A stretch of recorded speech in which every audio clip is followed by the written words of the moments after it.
Imagine a room full of people. There is laughter, conversation, and a steady stream of notifications. Externally, life looks entirely normal, but beneath the surface, you are carrying a heavy internal emptiness.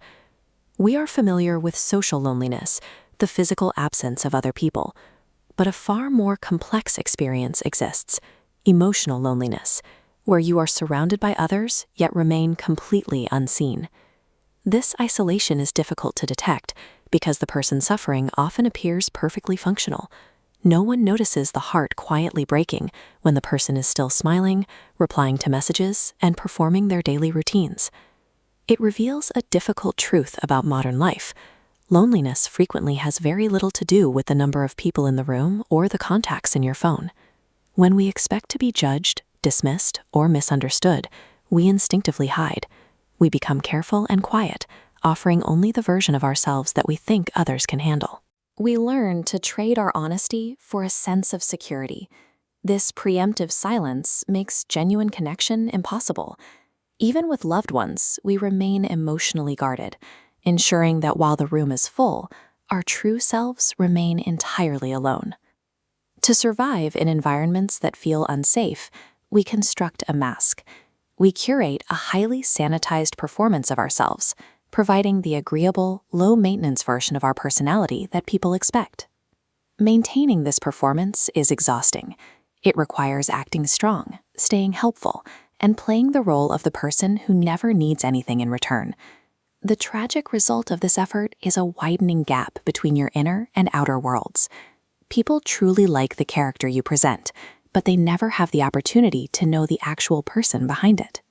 These behaviors often take root in childhood. A child told to stop crying learns that sadness is a liability.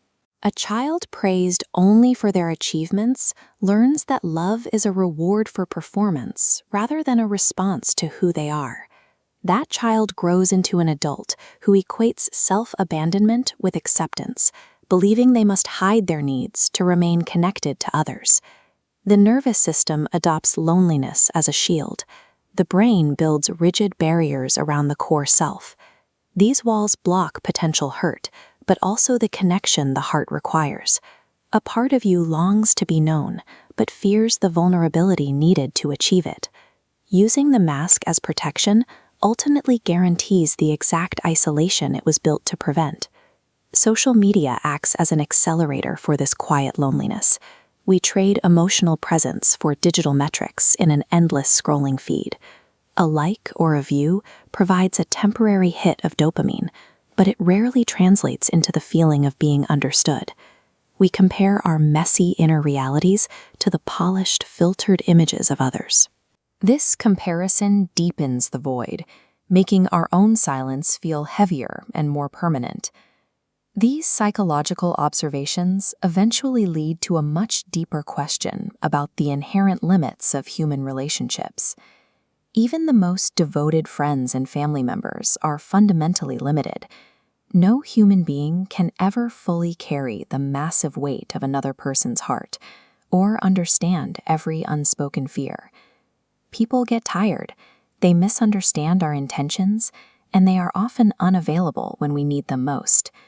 Expecting finite relationships to fill an infinite emotional need will always result in a sense of emptiness. When we lean entirely on others for our sense of peace, we find ourselves constantly disappointed by the natural limitations of the people around us. Sincere faith and deep loneliness often coexist in the same heart. This weight is a human experience, not a sign of spiritual failure or ingratitude. Islamic history is filled with examples of the prophets enduring profound isolation and grief. Their experiences show that pain and holiness can live in the same space. In an Islamic context, these moments of isolation function as a call to return to the source of peace, to the one who sees the tears no one else notices and understands the pain we cannot verbalize. Healing begins by ending the practice of self-abandonment. It requires acknowledging the need for connection and emotional support without dismissing those needs as dramatic or weak. You do not need to share your vulnerability with everyone, but you do need a safe space, a single person, or even a private journal, where the mask can finally be set aside. Real connection is impossible as long as we only allow others to meet our performance. It can only begin when the unmasked real self is given permission to exist. Dua provides a landscape for raw emotional honesty. It is a space where the pressure to perform disappears entirely. Speaking to Allah offers a degree of safety that people often cannot provide. You can admit, "Ya Allah, I feel unseen," or "I do not know how to explain what I am feeling." This spiritual reconnection does not replace human relationships. It provides the foundation for them. We are still called to build authentic connections within our communities and families. You can start building these connections slowly, using simple, honest statements with people you trust.